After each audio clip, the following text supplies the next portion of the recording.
One. Hey everybody, Scott Jansen here. Welcome back to another student interview. Today we have the incredible Tiffany Snow. Now, before we get into this, Tiffany's story, and for us, I haven't even known Tiffany for that long. She hasn't even been in the program that long. The story that she's going to share with you guys is going to go beyond just business and what she's doing to absolutely crush it in such an early part of her business. Only being certified, like you said, 12 months ago. 12 months tomorrow. 12 months tomorrow. And I'm going to share with you guys what she's done in the business, but also show you Tiffany's side as a mother, a full-time parent, a wife, some of the unfortunate events she's been through. And the real point of this interview is not really to talk about just about the business, but I want to show you Tiffany's tenacity. Okay. Because I think that really replicates and represents what she's like in business and the success she's having. So I'm super pumped about this. So Tiffany, thank you so much for joining us. This is really cool. Thank you. I appreciate you. All right. So look, let's start as we normally do, all the way back to the start. So tell me what was going on in life and for you before you got into hypnotherapy and that really cool world of therapy and stuff. Yeah. So I have been a mom since I was 21 and became a second-time mom at barely, not even 23 yet, like a week away from being 23. And then I found a year later, found myself a newly single mom of 2 toddlers. Mm-hmm. So that was kind of wild. I never imagined my adulthood would start out that way. I've always been like a go-getter. At the time, before I had children, I was a pharmacy tech. Oh, so wow. I went and got that job when I was a senior in high school, and just one day said, I want to do this job. And so, I went to nursing school as a single mom. You know, I needed something to do and went to nursing school, and that was very hard. And it wasn't school that was hard. It was being a mother, a newly single mother, and a daughter, and getting a divorce at such a young age that made it really challenging. And I pushed through and failed by half of a point a major class or semester before graduation. Mm-hmm. So what did that mean? So, does that make you fail the whole thing, or you've got to redo it? Yeah, that made me fail out of school. Wow. What was the semester that happened? Oh, that was devastating. That was a blow. Mm-hmm. To my ego, to my whole self, you know, that was just a major blow.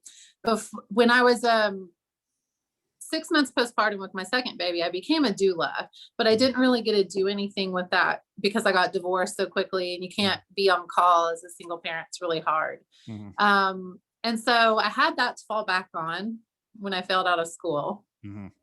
I got into a new nursing program where I could do exams only and kind of redeem myself. Because all my clinical grades were great and things like that. I just had severe test anxiety I didn't know about. And I was taking exams and doing really well. And then I discovered I was going to have a baby with my new partner. So that kind of pushed that, you know, down a little bit. And then he was born. And he had some medical issues after birth, and he is diagnosed autistic. So that kind of was a life, because now I had to take care of this person that needed me 100% of the time. Mm-hmm. And so it really pushed my career on the back burner. Mm-hmm. And then I had his brother 4 years later. And in all of this, I did Hypnobabies, the Hypnobabies program, to have an easier birth with these 2 pregnancies. Okay. And I fell in love with hypnosis. So that's where it started for you? Yep. So that was 2009 when I started the program, and I had my first baby with Hypnobabies in 2010. Okay. And then my next one I had at home 4 years later. Mm-hmm. And I just knew, I was like, I have to help other women have easier time. Like I've witnessed so many women suffering before, when I worked as a doula some. So I went back to doula work, and became a hypnobabies instructor and a hypno doula, and brought that to my town. I'm the only instructor still in our area, our regional area, and started teaching classes. And then that was enjoyable. And I was doing night shifts, taking care of newborns and living my life, raising my kids, my 4 kids. And then the pandemic hit. Right. And what was funny was about a month before the pandemic hit, my husband was at work one day and they got going out of business signs in the mail. Oh, wow. Like about 10 minutes before their management told them they were going out of business. Wow. What a way to find out. Wow. Right. So that was about a month. So we actually kind of had like a pre-pandemic meltdown before everybody else. You know, we had already gone through that. And I just decided that I wanted to help more than just pregnant women. Like I saw there was a real need to help children and men, especially because men are a big part of the family. Right. And so I decided I was going to do full-fledged hypnosis so I could kind of help everybody. And found out there's a really well-known local instructor here in town, and actually became really good friends with him. And he sends me clients now, and attended his training a year ago, and it changed my life. Like bringing hypnosis into my daily life in that way completely changed it. And I opened my practice in August. Okay, so that was August 2020. 2020. Okay. Yep. So just to backtrack just a little bit, like I'm always curious about this when people go through some real turmoil in their life as a mum, husband, the job, the new kids, learning, all of this stuff and still enjoying your life. How do you push through when shit goes bad? You know, I am a person. So I had some childhood trauma when I was very, very young, probably some of the hardest childhood trauma there is to discuss publicly. Sure. And I think that for sure gave me coping skills. But it, you know, it also gave me a lot of bad skills that made my life really stressful, and learning hypnosis kind of washed those things away. Okay. And I was able to, I don't know, just when when things get bad, it's just, I always think it's just not that bad. And I've been homeless, been living without power before with my children, not knowing where I was going to get money to get groceries. That type of stuff. But it's just, there's no giving up, you know, for me, there's no giving up. So when did you decide, obviously you learned the hypnotherapy, the hypno babies, you became qualified to treat pretty much all problems, knowing that all this other garbage has happened and it's probably still happening at the time. How does one decide, you know what, I'm going to start my own business? Like that's the last thing most people would be thinking about. Yeah. I mean, my husband, that definitely caused some issues in our marriage for sure. He wasn't too excited about that. It was kind of stressful, but you know, I just saw this as an opportunity to help others.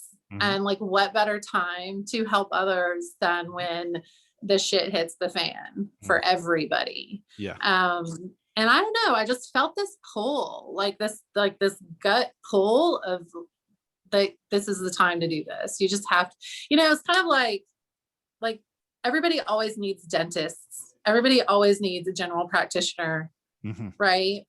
Everybody always could use a hypnotist. Right at the top. Most people say dentist and doctor come first, hypnotherapist come last, but yeah, I agree with you 100%. So back in 2020, I'm sorry, go ahead. No, when you launched the business, what happened? Because it's all well and good to say, you know what, I'm going to launch the business, go full time. What happens next? So that's pretty funny. When I started, I had a lawn chair, an anti-gravity lawn chair for my clients. And it was very basic, and I borrowed an office. And I just started, you know, I just was like, hey, let's start doing sessions. And I had friends who were interested in trying it out for them or their children. And that was great because I gained rapport and these people started telling other people. And as I made money, I just kept investing that money into my business. You know, we were kind of skating by on our home bills. So we're pretty frugal and used to that. We've had that down and out life. So we know how to be really frugal. And I just kind of like really mentally created what I wanted on a daily basis. There were lots of tears, don't get me wrong, lots of tears. But with those tears, like I always push through. I don't let them make me that feeling that I get when I want to cry and be like, why am I doing this? I don't let that stop me. Did you have those days though? Oh yeah. I was just telling somebody earlier, I was kind of mentoring somebody and I said, there will be days that you'll wake up and you're just like, I don't want to do this today. I don't want to work today.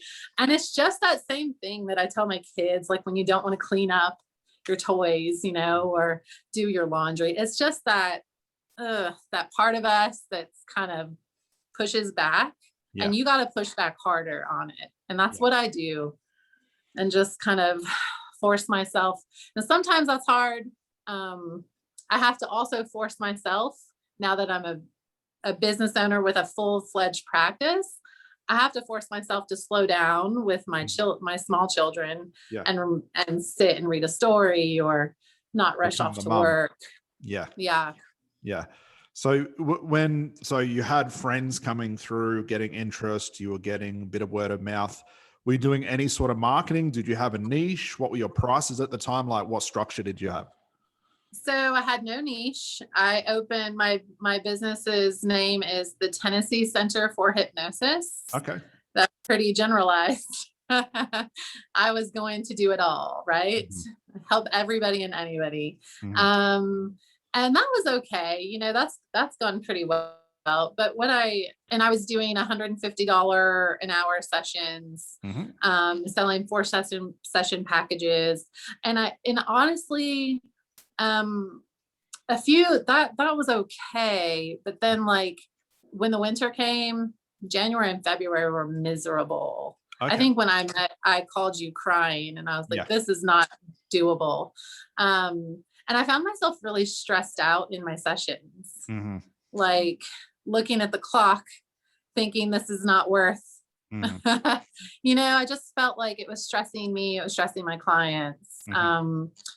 And it wasn't a sustainable model physically, you know, physically, you can't do that many sessions in a day. Yeah. It's just not possible. Yeah. And what a lot of people won't know as well, you have a drive to your office. Oh yeah.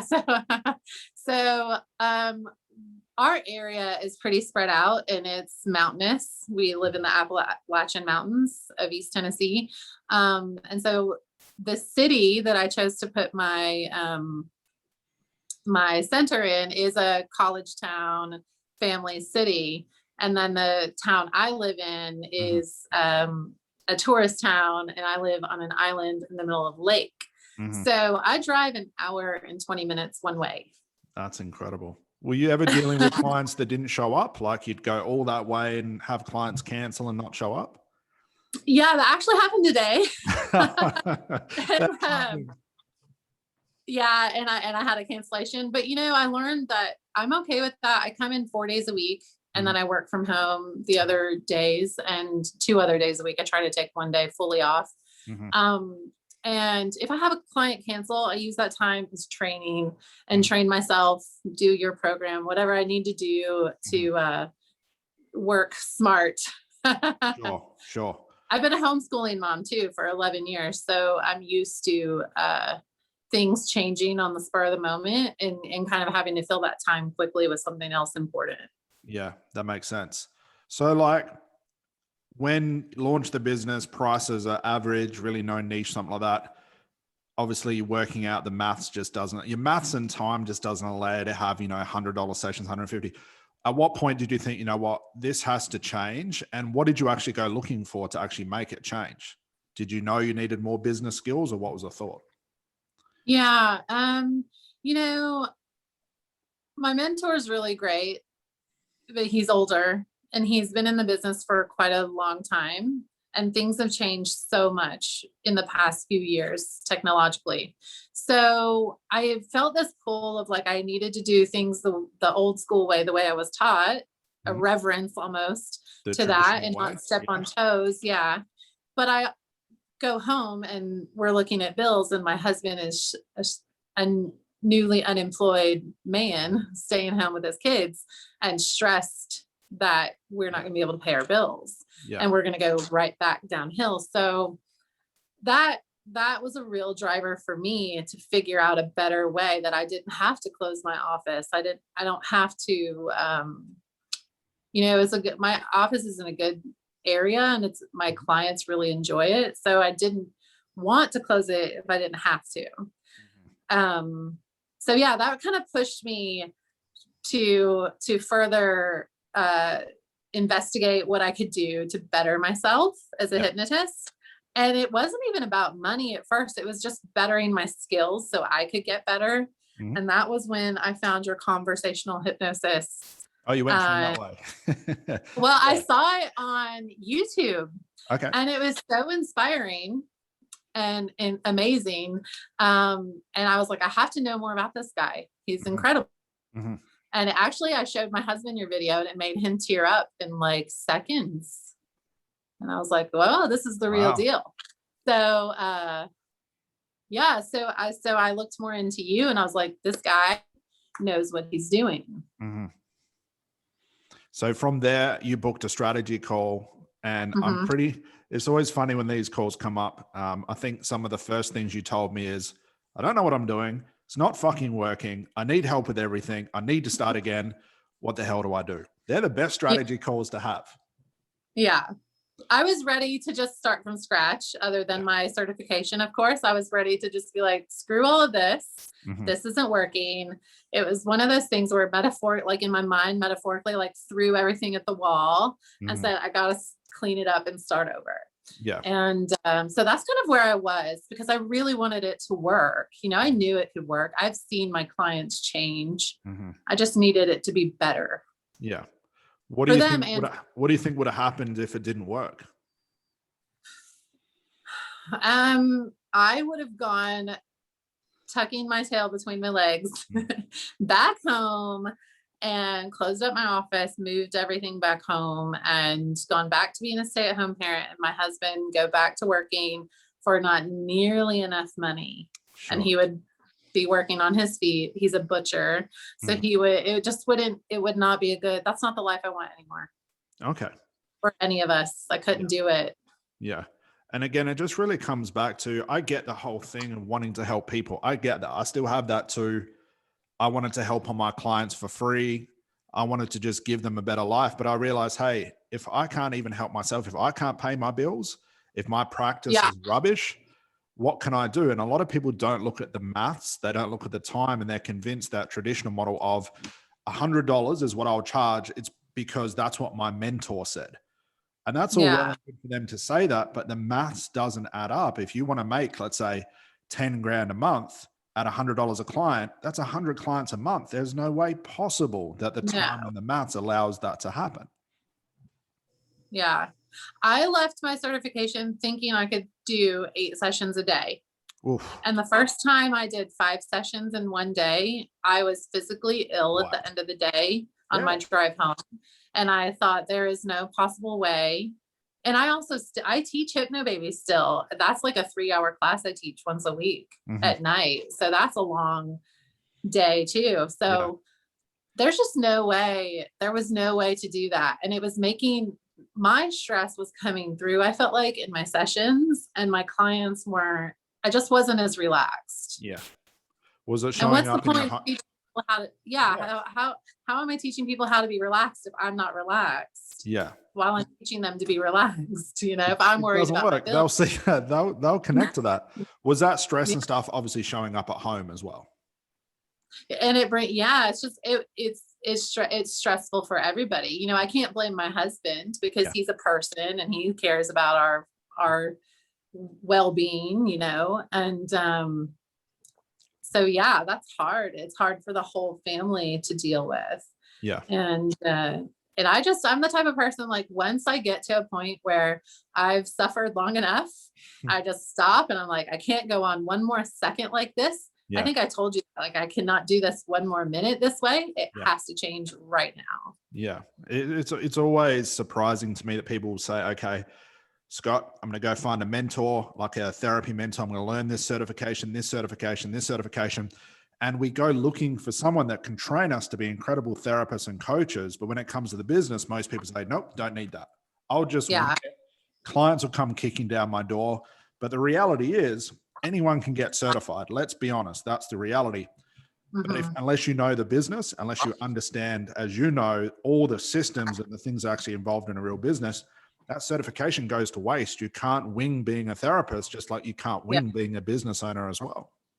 Exactly. And being a business owner is a big deal. It's a big deal. You know, if I wanted to just be a hypnotist, then I would go find somebody to work under. Yeah. And do that. You know, you can do that and make a lot less money, but have a lot less stress. Yeah.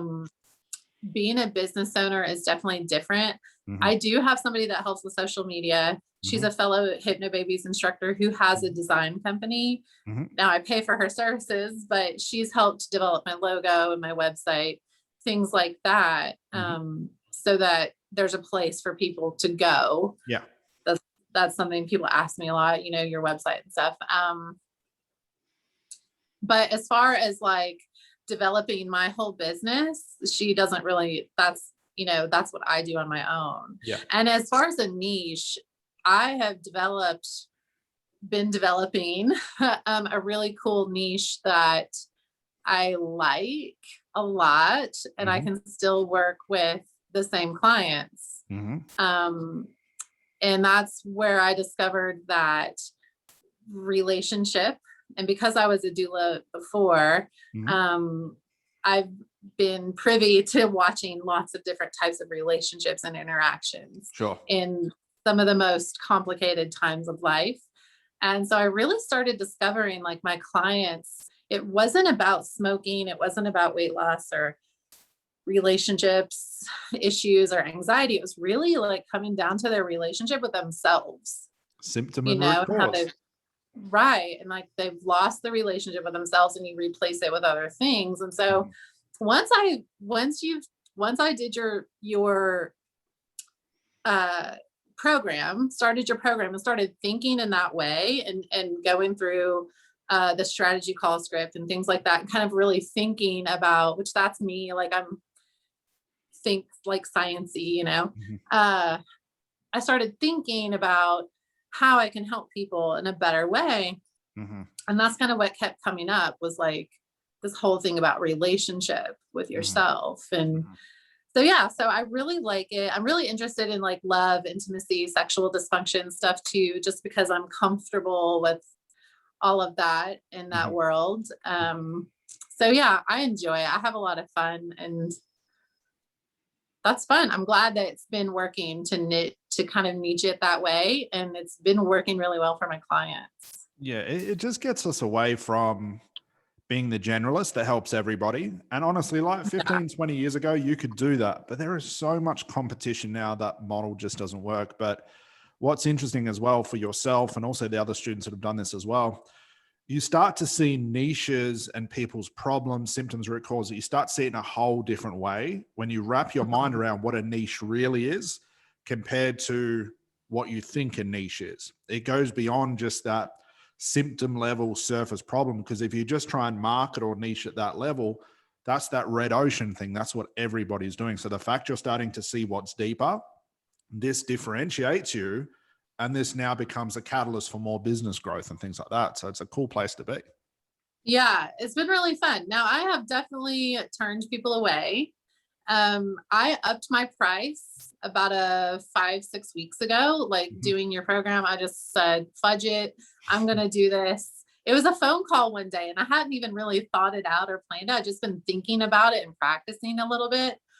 And somebody, a client had called, and I was like, $1,200. And I just let it roll off my tongue. And she's like, okay. And I was like, okay, that's great. You know, What was it that was just like? easy.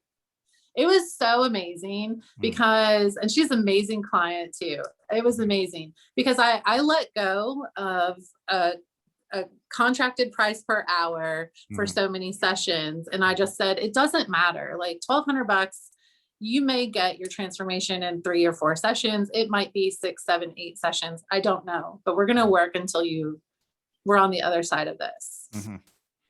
And that has taken. Have you noticed on top of that, the breakthroughs have got quicker? Have you noticed that? Yes. Like, you know, it's so awesome.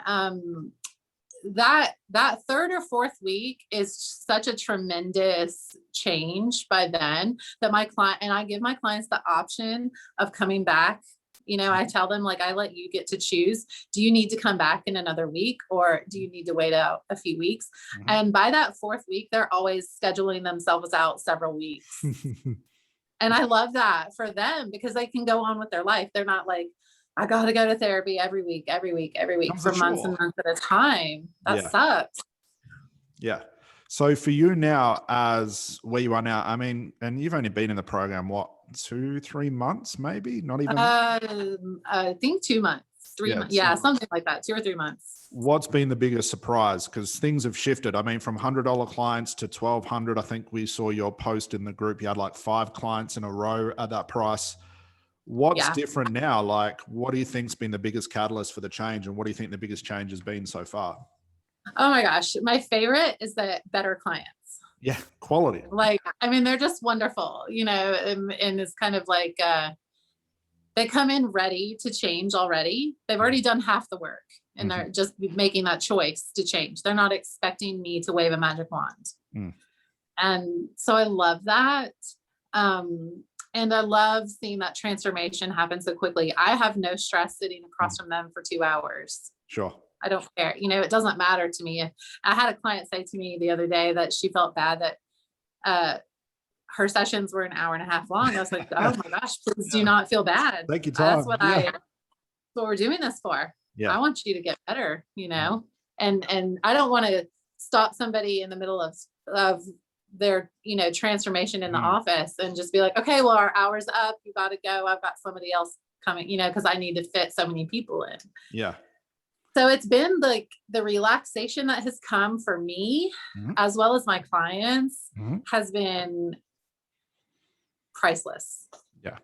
And it's just a switch when you understand the value. Everyone says, well, Scott, I'm charging $100. How the hell am I going to charge $1,200, $1,500, $2,000? And my response is $1,200, $1,500, $2,000. That's the right price. You've been charging the wrong price for 6 months, whatever it is. And again, we've just got to look at the maths and the reality of the world that we live in, where bills need to be paid. You've got to be a mom. You've got to be a wife. You've got to have a life. It doesn't justify $100 here or there. When we understand, especially what you're doing, you are changing people's fucking life for the rest of their life. And you're only going to charge, let's say their results last for 10 years and you charge them $100. Weigh that up at how much you've actually charged them for that 10 years of growth for $100. It's just, you've been charging the wrong prices. So I guess for you now, like looking at the quality of clients, what do you think's increased? Is it their level of motivation, do you think? Or do you think they're just more prepared in their head because they paid more of a price? What do you think it is? I think it's a combination. I think it's people who are ready to invest in themselves. They have no problem investing in themselves and investing in me to help them, you know. Now it's funny because some people will, I always think it's funny when smoking people call me and then they're like, oh, that's too expensive. And then they'll tell me how much they spend on cigarettes in a year. And I'm like, oh my gosh, like I have bills to pay. Yeah. You know, I have things to do too. So I'm getting much better clients. I actually like all those past 5 or 6 clients, I mean, that were just like, yeah, okay. And then I just pay the invoice right away. You know, they've been really great. I think they're really motivated to make a change. And hypnosis is interesting because it's often people have spent a lot of money and a lot of time before they get here. Yeah, I wonder why that is. You know? We're always like the last ditch effort. I know. Unfortunately, that's too sad. It's really too bad because it really could be the first effort, and they wouldn't go through so much heartache. But my clients that are ready to make that change, and I vet people too. I'm used to that with Hypno Babies. We have to vet all of our students Sure. to let them in. So I vet all of my clients and have those hard discussions with them. And sometimes that makes people change their mind. And we have there's 3 local hypnotists here. A lot of my business is local, which is great. I've had business from all over the country as well, via virtually, but I do have a lot of local business, and and they'll say, oh, well, this other guy's cheaper. I'm like, oh, that's great. I'm sure he'll do a great job for you. That's why I say I don't have any bad feelings about any of that. And I think at one point in my life, I might have felt like I need this money, and not feeling desperate for money is a fucking great feeling. It has been probably my entire adult life. So I have 4 figures sitting in my business account right now, and that it's just sitting, I'm not like stressed. Oh God, I got to pay this bill and then I won't have money. It's just, bills are paid up. Yeah. And it's a good feeling. My husband's very proud of that. He's very I was happy. actually about to ask, how does husband feel now? Yeah, he's definitely much happier, much more content with daily life. It's much easier for him to homeschool the boys and kind of not be so stressed about where grocery money is going to come, or Tiffany's just working for $100 an hour, and that $100 goes quick. That's $100 now is like $10 when I was a kid. It's like nothing. Unfortunately. Yeah. I mean, knowing that you're running a business full-time mother, full-time parent, full-time wife, full-time daughter, how do you do it? Because there's going to be other mothers watching this, and I'm very curious. Yeah. I learned a long time ago to let go of things that don't matter. Okay. And that made a big difference in my life. Letting go of things that don't matter and being able to put things down and pick them back up when I need to. So if it's worrying about something, but me worrying about it right now is not going to do anything, I'll put it down and come back to that later. Do what I got to do over here now. And it might be my nursing training too, that taught me that, to be able to like prioritize everything. Yeah. And it's a challenge. It's a challenge. Sometimes I'll be watching the clock in the morning and I'll think, oh my gosh, I have a session in a couple of hours, but my son's wanting me to stay an extra 30 minutes and play. And that I'll just remind myself of what my end goal is. That's something I do a lot, is remind myself of, we're wanting to build a home. We're wanting to buy a boat. There's a lot of things we would love to do.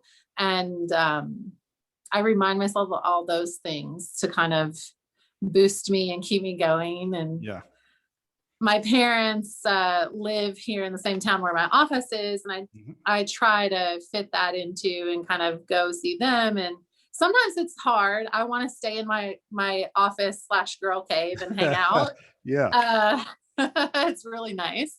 But I find myself, cleaning up, getting done with sessions, getting done with recordings, shutting everything down and kind of standing at my door and just being like, the things that this room sees is amazing. And I'm grateful for it. And I walk away and hope I get to come back tomorrow.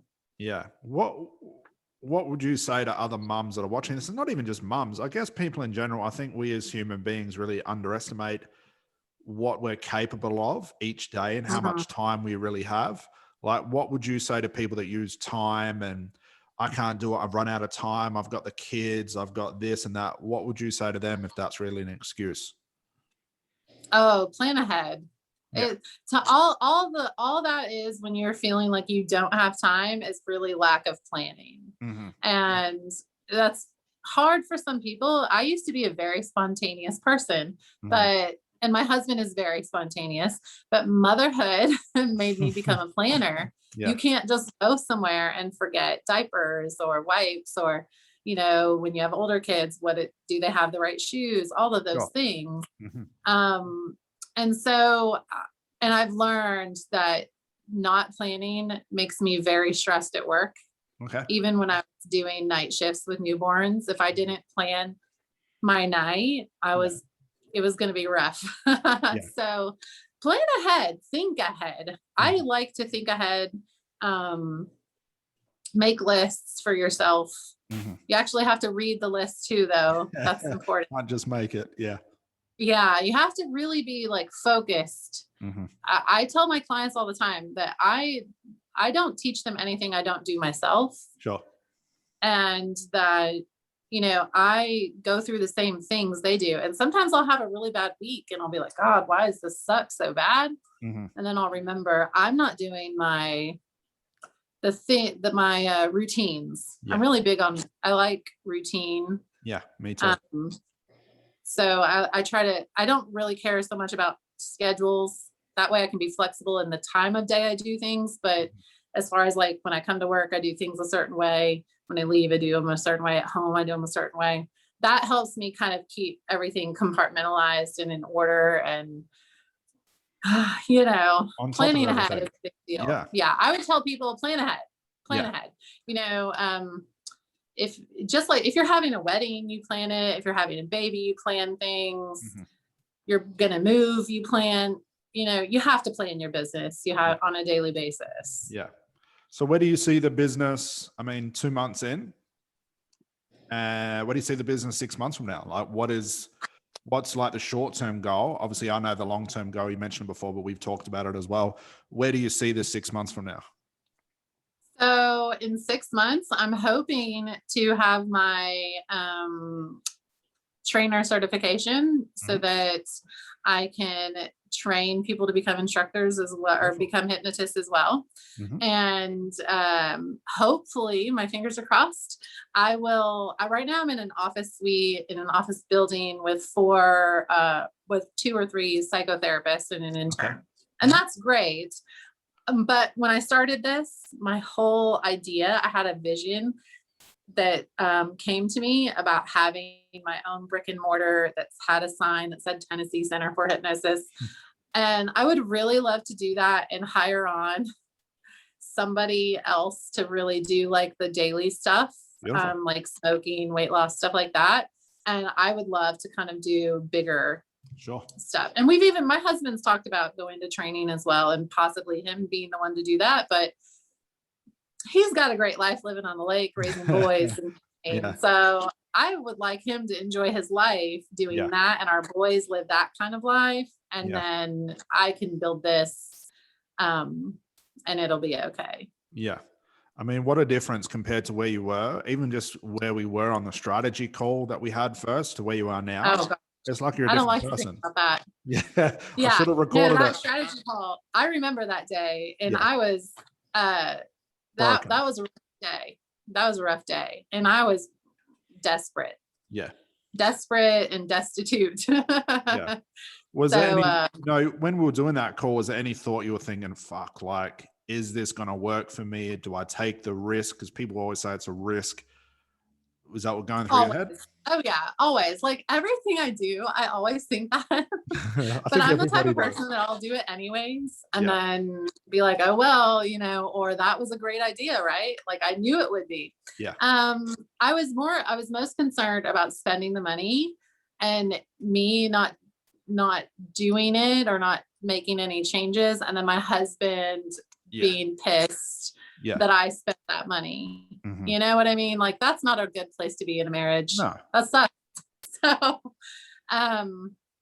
he saw your conversational hypnosis video, and I think it might've been the next day after our strategy call. Yeah. And before a minute, it was maybe 15 seconds in, he was in tears and he's like, sign up, you have to do it. Sign up, pay him, pay the man. And I was like, I know, he's amazing. Yeah. I don't jump into things lightly. Yeah. I kind of research them out, and so I could tell you were the real deal. Yeah. You've made it back tenfold anyway. So Right. Isn't that Risk is amazing? now you've just got to follow the program. Doesn't get any easier than that. Turn your brain off and just fucking follow the steps. And with the strategy call, it's funny because when people call me, it's almost easier for me to just take that call and do it then. Yeah. And instead of rescheduling them. And so I think about, I kind of have your voice in my head and I'll hear you just take the fucking call. So I'll just fucking do take it and and in my mind, I'll like go through the future value deck and teach them all the things that they're going to get. And that's been a great thing. Like even those things, I haven't done all the things I'm supposed to do in the program, but even the few things I have done have completely changed my business and my life, my outlook. It's the same thing. Like we teach our clients the future value deck for them. The future value deck for me for signing up for your course was like, it changed my stress level. It changed my outlook, changed my bank account, it changed my credit score. Yeah. Those are things that are priceless. Yeah. That will impact you for the rest of your life. You've just got to think like some people will start the program and they just need one shift. Sometimes it's just the pricing. Sometimes it's the niching. Some people need everything before it makes an impact. But at the end of the day, you're one of the very few in comparison to how many therapists and coaches there are that just fucking did it. They second guessed it. They thought it's a bit of a risk. Do I do it? Do I not? But at the end of the day, you think of how much time and effort you've put into becoming this thing. And now you're willing to risk it and not even learn how to use this thing properly. It's just ludicrous. Oh yeah. I had to spend a week away from my boys at the end of May and June last summer to go to training. And it was gorgeous every day. And I just could think about them being out on the lake and swimming. And I'm like in this training and there was just no way to fail. Yeah. I'm not going to let that happen, So I don't know why I'm like that. My dad said one time, for somebody that has so many bad things happen to them, I'm sure I am happy still. And you need that tenacity though, because that's reality. That's business. Life, business reality is not all fun and sunshine. No. There's more fucking bullshit that happens to us on a daily basis. But what choice do you have? You either fucking go with it or let it defeat you. Like everyone's looking for this big personal development breakthrough. Just make a choice. Either do it 100% or don't do it at all and go do something else. I think staying in that limbo of, I sort of want to do it, I don't want to do it, is it going to do this, going to do that? That's a nightmare. Either do it or don't 100% or go do something else. Yeah, I can't be in that limbo either. And because I have childhood trauma and I suffered from depression for many, many years and PTSD, I'm a domestic abuse survivor and just yucky 20s and 30s, I'm 41 now. And even through all of that, I always had this same attitude.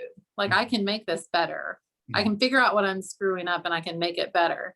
Yeah. And you can't give up on yourself so easily. Like life will kick you in the ass on a daily basis. And sometimes it's your fault. Sometimes it's not your fault. There's nothing you necessarily did it's just how life is, the roller coaster of life. Yeah. And I refuse to spend one more minute of my life depressed and sad because things aren't going my way. I'm going to make them go my way. Yeah. Or I'm going to find a new choice.